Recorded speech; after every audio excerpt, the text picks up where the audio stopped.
बिस्मिल्लाहिर्रहमानिर्रहीम। अस्सलाम वालेकुम। की हाल है मेरे सब प्यारे दोस्तों का। उम्मीद करना सारे मेरे दोस्त ठीक होंगे। मेरा ये फर्स्ट वीडियो जनाब मेरे चैनल ते और मैं चैनल का नाम रखा है पंजाबी व्लॉगर इन स्वीडन। और मैं इस वक्त स्वीडन दे विच हां।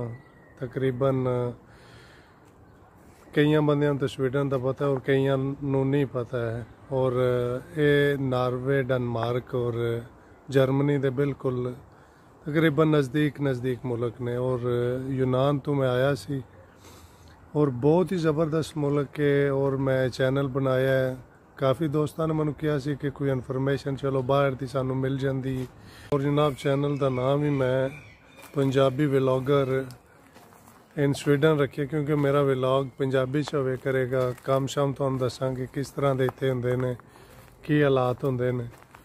ते मज़ीद इंशाअल्लाह तुहाडे नाल वीडियो शेयर करांगे। फर्स्ट वीडियो सी, चलो मैं क्या दोस्तां नाल शेयर करदा।